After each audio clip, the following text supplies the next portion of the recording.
Welcome to the Smart Women in Business podcast with me, your host, Jane Mackay. We've got big ideas for small business.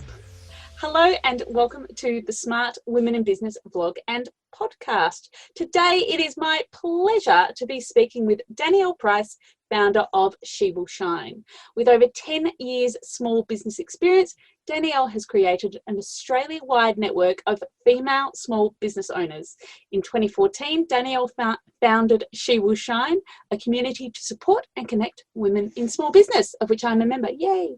An expert networker and elevator of female business owners, Danielle facilitates connection and support between like-minded women working towards a common goal of creating a successful business around personal responsibilities and life. Danielle's passion is sharing and giving a voice to the real stories of Australian women in small business. Welcome, Danielle. It is very good to have you here. Thank you so much for having me. I'm very excited to be here. I'm very excited to have you because I absolutely love your passion about sharing the stories of women in business in Australia. And that is like the whole raison d'etre of this podcast, is to share the stories for all the women who are at every stage of business. That's what I think as well, Jane. I think we often hear about the big success stories, but it's often the small ones that go under the radar that you can really connect with and identify with and kind of go, okay, well, if she can do it, then I can do it too. So I think it's so important. Yeah. And we see all the shiny Instagram and then we think, oh, why aren't I that successful? Why aren't I where she is? And it's like, we need to know how all these people got to where they are, because we'll all get to the shiny eventually, hopefully. But it takes a while to get there in many cases. Yeah. So tell me about your unique business journey, Danielle. So I am a graphic designer in my former life, which some people may not know, which is vastly different to what I do now, which came with its own issues, but we can talk about that later. But so I'm a graphic designer by trade, working in advertising agencies and graphic design agencies, for 15 odd years back in the day. And I decided that the crazy hours were over for me. I wanted to start a family. I thought this isn't going to work. So I decided to start my own small business as a graphic designer from home. And in that lovely small business, I met some amazing women because I didn't advertise. So basically all my work came through referrals. Therefore, it was like my friends were talking to their friends. We all, we're women. Yeah, we love to have a bit of a natter. Yeah, exactly. Yeah.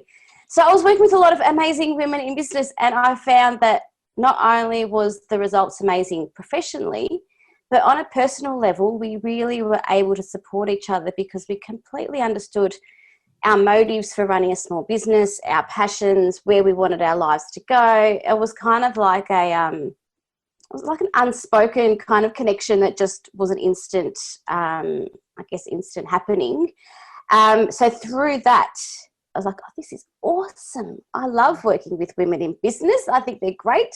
And then it came to a day, as a designer, I started doing web pages. Now we're going back, 10, 15 years ago now.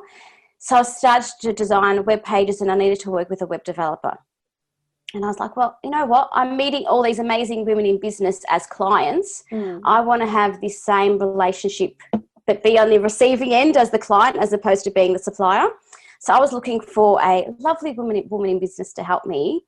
And for the life of me, I couldn't find one. I'd, research on Google. Google back then? Yeah, Google was around. Social media, no social media. Every time in the design business, I had no social media. Imagine that, a business without socials. Well, because business pages didn't exist.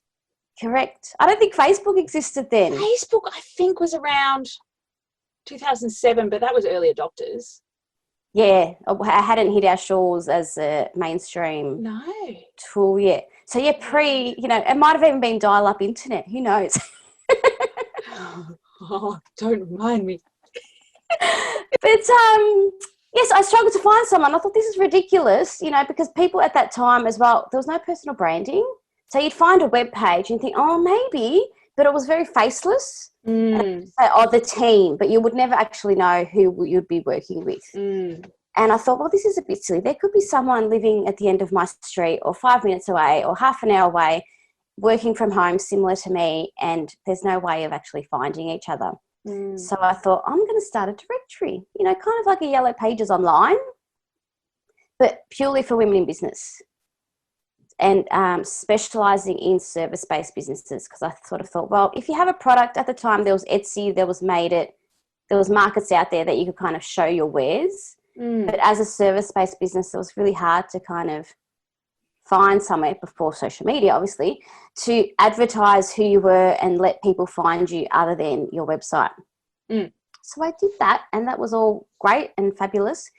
But I still found people contacted me rather than contacting each other.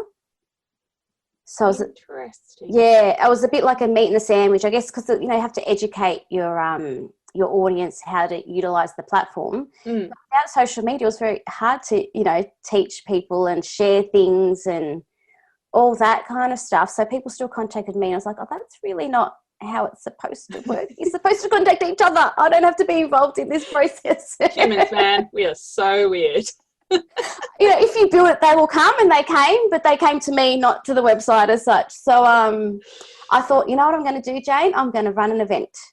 So I thought, if I run an event, because I can't possibly talk to all these women at the same time, there's no way. And I thought, then they have to speak to each other. And that's what I did. And it was amazing and fabulous. And short story, fast forward quite a while. And I decided, where are we now? NBN time. Yeah, I'm kind of thinking, we're at social media's around. But I thought, okay, I love this more than the design business, and I went whole hog, rebranded. We still have a directory on our website, but it's not the main focus of our community, as you know. Yeah. Started running workshops, more events, and here we are today. Here we are, in the age of super fast internet. And social media. I'm forgetting about social media. Have you watched The Social Dilemma? Yes. Has that changed how you feel about social media? Yes, but then here's a funny thing, right? I'm like, yes, Facebook, how dare you? And then on the weekend I sold some things through Buy Swap Sell, and I'm like, oh, Facebook is awesome. See, it was weird because as someone who's worked in digital, so I've worked in digital, I got my master's in comms and media in 2002, I think. Yeah. I had to build a website back then in HTML. That's how old I am. Yes, I remember those days. And Facebook didn't exist. But as someone who's worked in digital all that time, this is stuff we know as people who work in digital. We know that we're basically handing over all our data to these people, these organisations, which we then use to our advantage as business owners to target in Facebook advertising. So it was interesting to watch and understand it at that level. But I wasn't that outraged. I was like, yeah, it's a tool. Yeah. It's the classic thing of if you're not buying the product, you are the product. And that's really interesting. But since Facebook went to that pay to play, pushing everyone to advertise, it's unfortunately them's the breaks. Yeah. It's interesting because I was kind of torn, because I was kind of like, oh, I see what they're saying, but gosh, their targeted advertising is good and it helps me. So effective. Yeah. Yeah. So it's kind of one of those, I guess the thing is the people that aren't aware, I guess people who aren't working in that space that aren't aware of what they're, what data they're taking from them. Yeah. Where it gets scary. So at least we have that knowledge. Yeah. And no one's ever going to read the T's and C's. That's right. But it was interesting to have that, to see it as the conversation of how being on social affects your mood. And we know this. We know this from being on social affects your mood. So now when things are challenging in my home life, I've got, but I've got 2 kids with a chronic condition. So when everything's hitting the fan, I just go, I'm just stepping away, just minimizing digital time, and I find that helps my mental space. Anyway, that's another tangent. We knew this is how the conversation was going to go if you get Danielle and I together. So bound to happen. It was always going to happen. So I always ask the same questions. With 2021, I'm open for suggestions for new questions, but these seem to work. I like these questions. Anyway, so how has your business evolved over the last few years? So you said you went into events. What were the big signs for change, that it was time to change for you? Because we sort of go along in our business and then we go, oh, hang on, let's shake things up a bit. Which is, I think 2020 has been everyone's big sign. Oh gosh, it has. Yes, it has. We haven't had a choice. That's the problem. No. I guess for me, it was like stepping stones of the business. You know, when you kind of get to a point in the business where you kind of want a bit more, and then you want a bit more, and then you want a bit more. So your goals kind of get a bit bigger, your dreams get a bit bigger, and it's also, I don't know, I think it's a development thing, because as humans, we always want to learn more. We want to do more. We kind of want to keep progressing. So I think it's a combination of that, as well as a combination of what was happening within our community. And I think one thing that works particularly well in She Will Shine is because I feel like I'm exactly like the members. Like I don't feel like I'm 100 steps beyond everybody else. I feel like we kind of go through these transformations and these learnings together. So I think that's helped immensely with what we do at She Will Shine. But also things that kind of happened, at one point we had a co-working space, and we were the first female co-working space in Melbourne, and that purely became something because I took out an office space that had a big long table. And when I was running a workshop or something, I would say, oh, well, you're already out of the house. If you want to stay and work for the day, feel free to. So it's kind of an organic progression as well. But I think particularly in the last, let's say, maybe 24 months, 2 years, sort of pre-COVID, I was really lucky because I was at a point where I was like, okay, we're Melbourne-based and we had a few women scattered regionally. But I was at the point where I was like, I want to take this further. I want to grow this bigger. How do I do that? So I took a lot of things online pre-COVID. So timing. Yeah, it was. So I didn't have to I didn't feel like there was a mad scramble during COVID to get all our, systems and processes and things kind of working, because we had that already set up. So I feel quite fortunate that happened prior to COVID. And so I feel that our members, for one, were already used to that sort of platform for us, like using Zoom and online things that we had going on. But also I was comfortable with that. It wasn't a huge kind of learning, and it wasn't a huge challenge, I guess, for the technology aspect. For me, the challenge was more seeing what the community needed at that time. And so we put on, as you know, extra catch-ups and things that kind of people were able to connect more, and sort of just checking in more about how you're going, how's this week going. And, what's so beautiful about the She Will Shine community is as well, everyone is so honest and open. So if you're not having a good day, then you can say, oh, I'm having a really beep day, whatever it is. So it was really amazing that we already had these platforms in place for women to be able to utilise them when they really needed it. And that was a big appeal for me as someone who's regional to join She Will Shine, because there's lots of networking things, but they're in-person events, which if you're regional, you're not going to drive 400 Ks, fork out for accommodation to attend one event, as fun as that would be, because you lose 2 days out of the office. Whereas I'm like, hey, this is Zoom, and I get to meet people, and I've made friends through it, even just the couple of meetups I've attended, because I haven't been a member for long. And it's been really great for me because I've met new people, and I actually genuinely feel like I'm at a networking event full of really nice, beautiful, like-minded women who, as you say, are honest. So that was really, really nice for me. It's given a whole new aspect to COVID for my business and given me a network, which I didn't have previously. So thank you.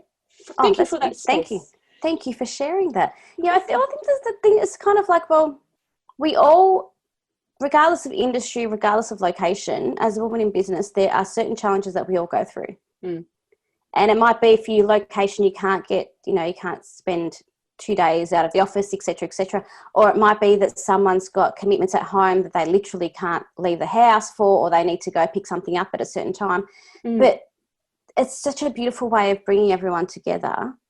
And like, location is so independent of that connection when you're there in that room.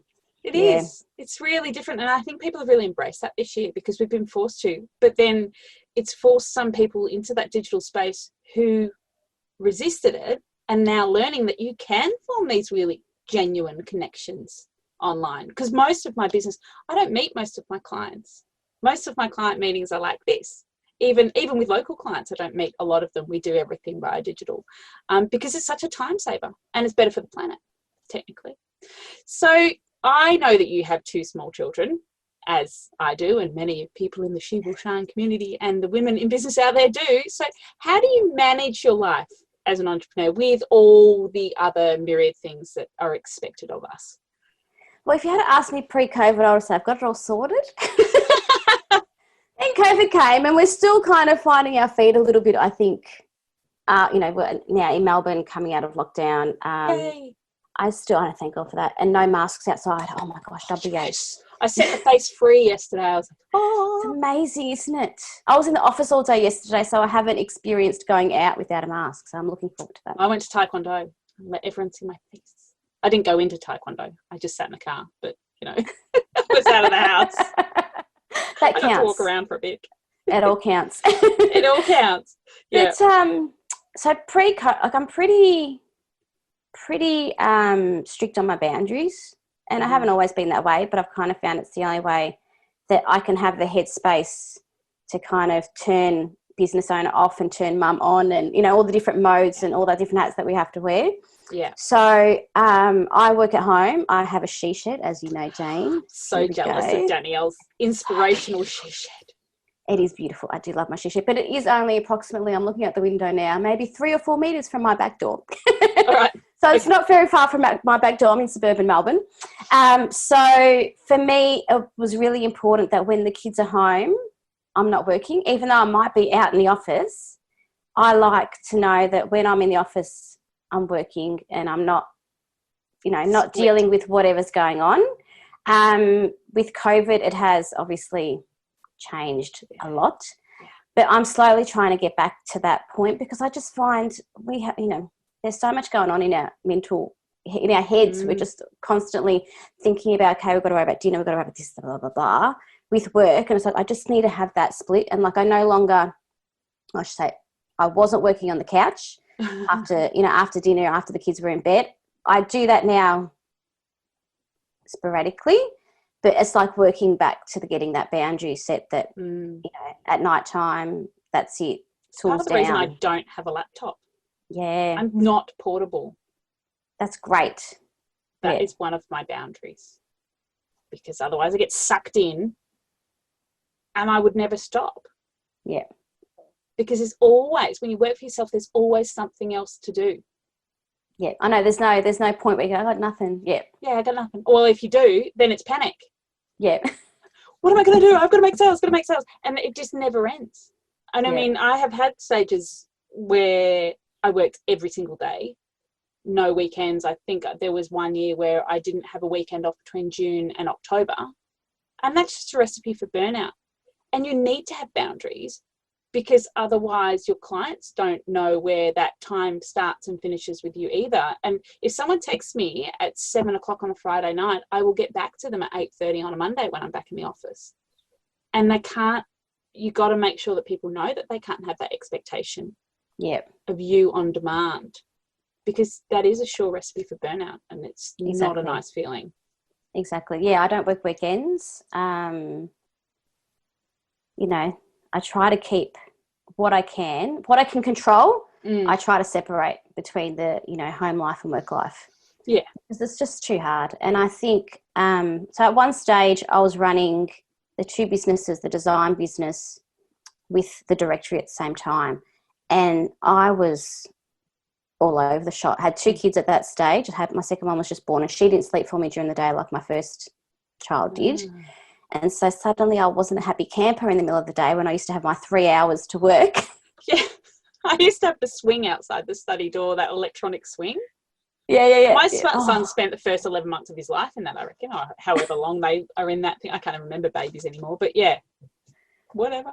But you do what you've got to do. Yeah. But there was a point when I was doing that, 2 kids, 2 businesses, and I was like, I can't keep going. I was just all over the place. I just felt like I was rushing everywhere I go. And I guess that's one thing that's come out of COVID still. It's like now as my diary is starting to fill up again, I'm like, I don't want to go back to how it was. I want to kind of find a new way of me. Yes, a new normal where, okay, yes, we have things on, but we don't need to fill up our calendars like we were. No, it's not back to back, and it doesn't. And I went through a mentoring program earlier this year, and what came out of it for me was there's a tipping point in a business where you go from money being the most valuable thing to your time.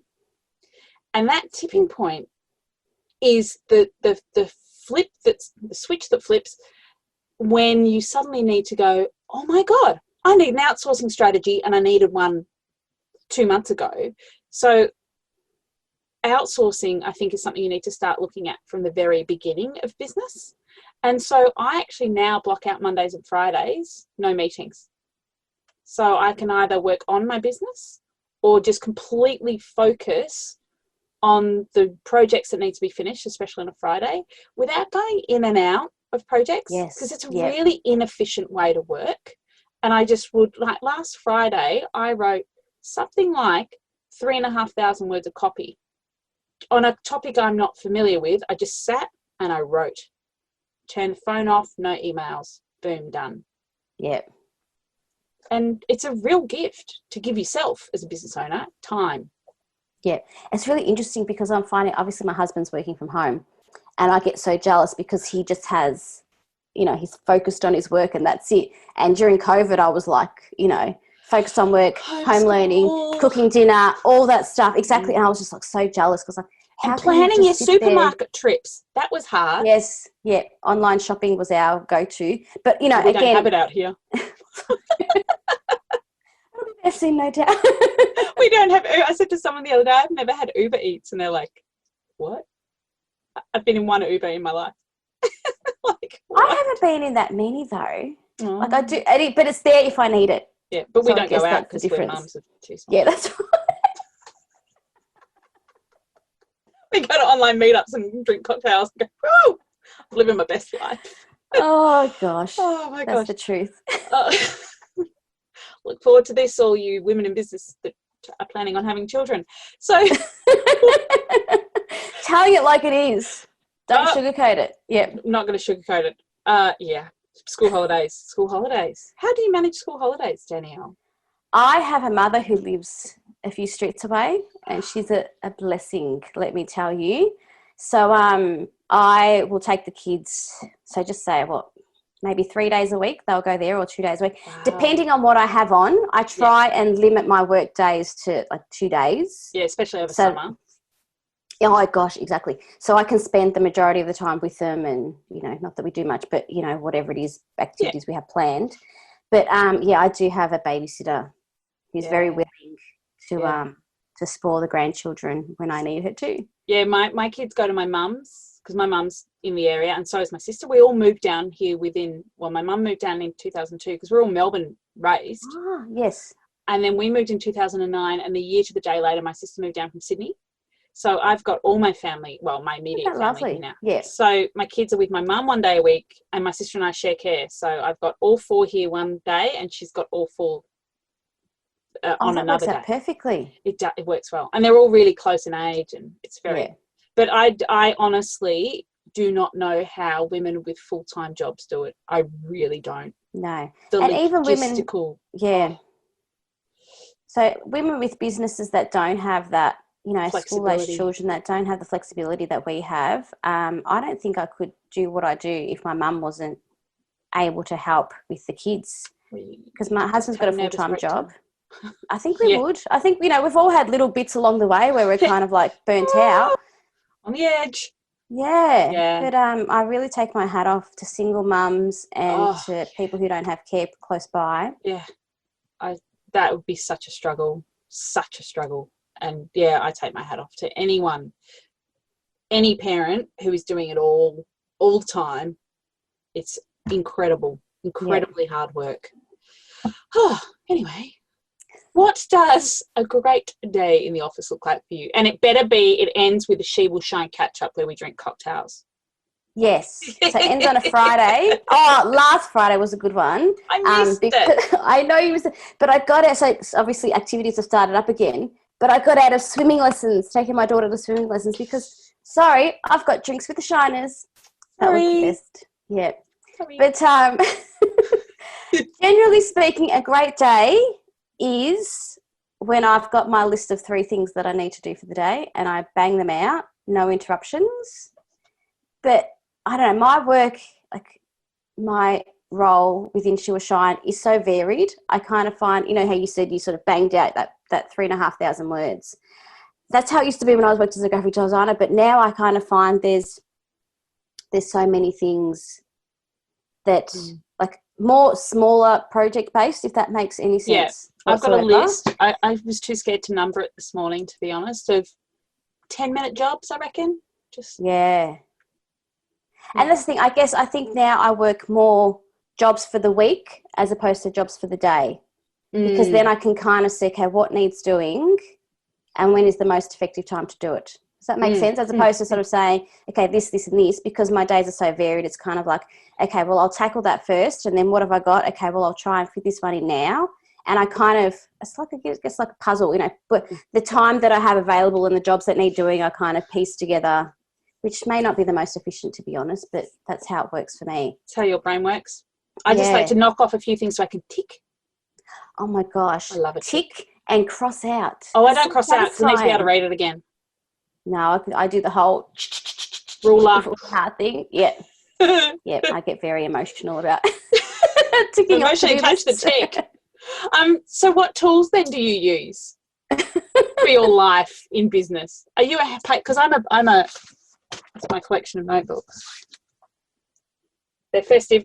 Danielle and I are festive, by the way. Well, I have one notebook. I'm Mama L. Yeah. Oh, yes, hang on. There's our little Yeah, we're Christmas special. Hang on. There we go. How good's that? There. So I know Mama Elf over there. Love it. Yeah, Mama Elf. Love a bit of sparkle. I went out and asked my 9-year-old. I'm going to add my gold stars because that can be festive. Yeah, they're very well festive. In the background. I went out and asked my 9-year-old, and she sort of blushed. I think I embarrassed her, but at the same time, she went, "You look really pretty, Mum." I went, "Oh, thanks." And she's like, "Please don't let me be seen in public with you. It's okay." So, I'm sorry. Yes. What tools? Tools. Paper diary. Tools. Okay, so I am an old school paper diary. Here we go. Paper diary. Oh. Have to have a paper diary. And then I have one notebook. Hang on, I'm going to show you all my bits and bobs now because it's just here. Yeah. Then I have one notebook. Yeah. And that has everything. Can you see all that? All my bits and stuff in there. Color-coded. And that's it, because if I have too many bits, I lose. Of course, it's colour-coded. All She Will Shine-esque. I find if I have too many things like that, I lose them, and I don't want to lose them. I want them to be all in one thing together. So that's probably like, what do you call it? Solid, real actual things. Online, I have lots of things automated, and I've worked with a lovely VA to get systems and processes automated to save me forever. And we use Asana for communication and things like that, project things that we work together on. What else do I do? I think that's really it. I kind of try to keep things minimal. I don't schedule social media. It's a bad that's thing. why my social's so like quiet at the moment, because I'm just so. Oh well, it'll get done when it gets done. I don't think it's a bad thing. I think we need to focus on things when we need to focus on them, if that makes sense. That I know we need surprises to me have though. consistency. You strike me as a scheduler. I don't leave it for weeks on end. You strike me as a scheduler of social. I know, because I found the pressure of scheduling. You know what I do? I have a list at the start of the week of what I want to put on socials. Yeah. So I know what I need to put out there. I just haven't got them prepared. But it's like, okay, these are the things that are kind of current, what's going on, things that have been happening. And then I, when I need to post, so, okay, yeah, I've got what I've got to do. And I have outsourced social media before, and it worked good. But I also like being really hands-on, and I like conversations and all that sort of thing. So that's one thing that I actually like, that aspect of socials. But so I have my list, and there's like, as I went through the week, okay, it's time. Yeah. Yeah, that's right. That's the exactly point of right. social. Yeah, so that's what I think. So some people scheduling works great for, and good on them, I but need that's to, just not. I don't know, I was putting more. It was so funny. I put more pressure on myself to do it. Yeah. Whereas at the moment I'm like, I haven't posted on social since Friday. That's okay. I've got stories. Yeah, I feel a lot of pressure to post on social too. Maybe it's because we work in this space. I don't know. Because I'm like, oh my God, I used to actually now I've completely let it go at the moment. I'm just plodding through to the end of the year at this point. Plodding through. Yeah. I'm just doing what needs to be done. Well, that's the thing as well. My business is not going to fall apart because I don't post. You've had a hell. Oh yeah. It's been 368 days since. But you've had, like, you know, we've all had COVID. Yeah, that's what I said, because you've had a hell of a year. Yeah. Where you live in the bushfires. So it's like, so how much pressure do you really need to put on yourself for things that aren't essential right now? Yeah. And I kind of think mental well-being, you know, you've got to weigh up what the 100%. Options are, what you've got going on right now, and sort of focus on just show important. Up where you need to show up, I reckon, in the last month of the year, which effectively we're in. Yeah, that's right. And and that's the thing, I kind of feel that, you know, within our Facebook group that we have for our community, that's higher on my list than my social media. So it's kind of like, you know, you show up where you need to show up and when you need to show up. Yeah. And that's it. I don't leave my socials for weeks and weeks on end. But if I miss a couple of days, it's not the end of the world. No. And that's not actually one of the primary drivers of my business, getting clients, making sales, customer satisfaction. That's not where that is. That's not on Facebook or Instagram. That's in the conversations that I'm having. Yeah. So, all right. So that's exactly right. Yeah. So one of the things that affects most entrepreneurs, and I always bring up because I think it's something that we don't talk about enough, is imposter syndrome.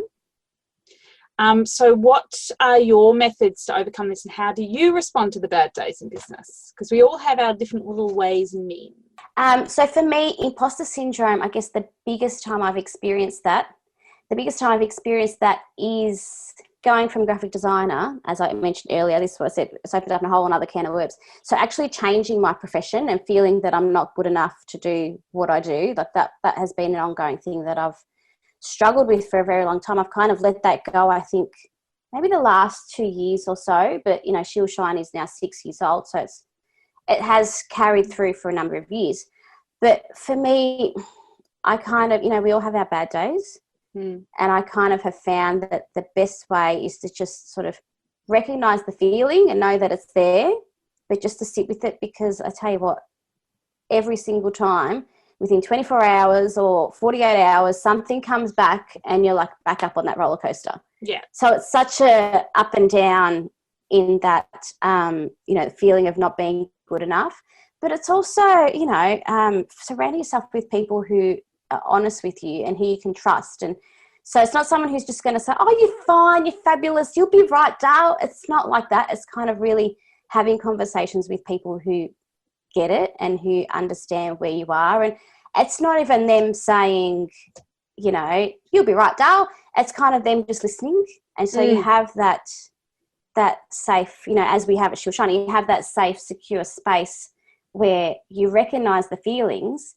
But I'm also really highly motivated, Jane, to do better and always, you know, make everything better, and, you know, connecting and supporting women, and what can I do now to do that, and how can I improve this and all that. So I think because of that motivation, it's also helped me to kind of push through it to a degree, because it feels like, well, if I'm not going to do it, it's not going to get done. So I can sit here and feel sorry for myself and wallow in my own self-pity of how I'm not smart enough, not good enough, not pretty enough, and blah, blah, blah. Don't have X amount of followers and all that sort of crap. But if I do that, the job's not going to get done. And I'm really highly motivated to get the job done. So I think that has also helped me progress when those days do get, you know, when shit hits the fan, so to speak. Shit hits the fan. Good times, those ones. It's interesting, isn't it? Because this theme of self-motivation and always pushing to be different or better or evolve our businesses is a really interesting one. I don't know whether people who don't work for themselves understand the depths to which a lot of entrepreneurs feel that. I'm never staying still in my business. I'm always moving forward. Yep. So, and I think that's really interesting. Go. Well, I think it's like I used to go into, I love reading. And so I used to go into the bookshops, you know, pre running my own business, and I'd see the wall of self-development books, you know, as you walk in, there's all the different themes or whatever. And I'd go, oh, what a load of, you know what, bullshit. You know, what a waste of money kind of thing. Exactly. Yeah. And now it's the first place I go to. So I think being a business owner has, you know, unknown to me when I first started out, but it has brought with it so much self-development, because you really do have to look within yourself and say, well, this is what I want to do. This is what I'm passionate about. What do I need to get there? And often each of those steps involves some sort of fear factor, some sort of imposter syndrome, some sort of challenge that if you weren't in your business, you would never have faced that. And I think that's been one thing that has really surprised me earlier on in my business. Now I think because, you know, like I said, I've built this community and the women within the community, we're all growing and going through this together. So I think that's a really beautiful and unique thing about our community, because we can share that with each other, and we don't, as we say, we don't sugarcoat it. We just say it like it is. And I think just those conversations help, because you don't feel so alone, because especially working from home, working on your own, you're isolated physically, but you can also be isolated mentally from everybody else. So just having somewhere where either you can go and say, oh my God, I just feel like I'm not good enough. I don't know if I can do this. And someone else says, I feel that too. And it's not even them trying to make you feel better and say, well, you're amazing and you can do this and blah, blah, blah. It's them saying, I hear you and I understand. And I think just that recognition of this is actually a real feeling and we're allowed to feel that way is really important as well. It's interesting because usually after this question I say, how do you maintain your sense of community? But I don't need to ask that question with you, because that's exactly what your whole business is about community. But it's interesting because there is no judgment in the community that I've ever experienced. There is no, people aren't going to try and fix you if you say you've got a problem. They'll try and help you. But as you say, they'll listen and they'll acknowledge and say, yeah, this is real. You're experiencing this. But they're not going to go, okay, they just listen. And that's the sign generally of a good friend. Yeah. That's what you look for in a good friend. I don't want you to fix it. I just want you to listen. So you talked about your why and your motivation. Right. What is your ongoing motivation? What's your big vision? Well, I think putting it in a nutshell, I think being a woman in business is bloody hard work.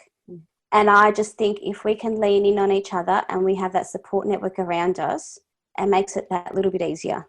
And therefore we're able to go that little bit further. So that's the underlying vision for everything. Big vision, big picture. Obviously we're growing interstate right now, which is really amazing, and regionally as well, as you are a member. But also, you know, really reaching more rural areas would be amazing as well.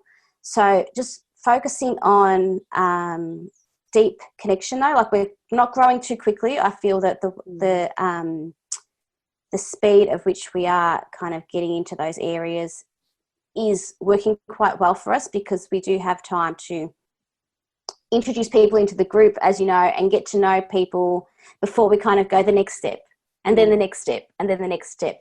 But yes, definitely Australia-wide is the big picture, but really focusing on, I don't want to get there too quickly, because I want to really engage everyone within the community and bring everyone in the community together, because I think we've succeeded with that so far, and it's that's the essential. That's the crux of what we do. It's those true connections and those genuine connections and conversations that happen that makes it so special. Mm-hmm. Beautiful. So what are your tips for all the smart women in business in Australia and across the world? This is a hard one. When you say across the world, I'm like, whoa, pressure. But I just think be true. I just think be true to yourself. And I've said imposter syndrome, but things like, comparisonitis is huge. And I think being able to focus on what your vision is, and, my vision has always been to connect and support women in business. Mm-hmm. And staying true to that, regardless of what, there's opportunities that arise, there's opportunities that you create. I think you need to ensure that everything that you do aligns with that core vision and core purpose. There might be a shiny object over there, but if it's not right for you, then that's not something you always need to pursue.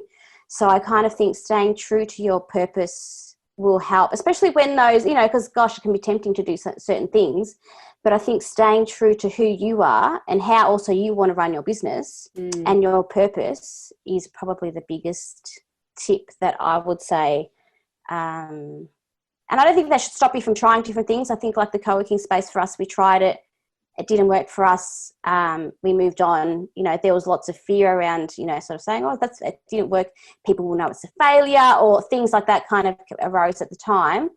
But it's like, well, is that aligning to our purpose? Like, well, it did kind of at the start, but not so much when it's taking the focus away from what our core business, our core community wants.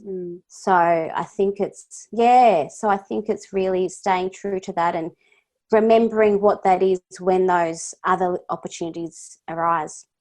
It's interesting you talk about failure. We treat failure as such a bad thing, but if you have not failed, you're not trying hard enough. You're not taking enough risks. Everybody in business fails. Everybody. And we need to reframe failure. That's right. We don't talk about it. No, we don't. It doesn't exist. Absolutely. Absolutely. I went through a lot of that around that time, and I was really embarrassed about it. And I received a lot of PR about co-working, female co-working and all that sort of, the shiny stuff that comes with all that sort of thing. But ever since I closed the doors on co-working, our community has grown. And it's grown aligned with everything that we stand for and everything that I stand for. So it's like, well, 3 years later, I can look back and go, it's the best decision I ever made. Yeah. Not a failure, as it turns out. Just felt like failure at the time. But failure is not actually a really bad thing. Yep. So, all right. Well, this has been an amazing conversation, Danielle. That's right. So many learnings. Yeah. Sorry, you're still slightly on delay, which is why we're a bit to and fro, you and I. How can everybody listening and watching find out more about you and your business, She Will Shine? Yeah, well, the best place to take a look is our website, shewillshine.com.au. But we also are on socials. I may be away for a day or two, as we said earlier on in the conversation, but it's just at shewillshine.com.au. So. And Danielle shares a lot of interesting things. So very easy to find us, and it's all right. We're on delay. I think I do share a lot of good things. Yeah. It's all right. We're like, whoa, we're on delay. Thank you so much for your time today, Danielle. I'll share all your links in the show notes so people will find you. And I look forward to seeing you around the community. Awesome. Thank you so much for having me. You're welcome. I'll see you soon. You've been listening to the Smart Women in Business podcast. If you've enjoyed this episode, please leave us a review and don't forget to subscribe.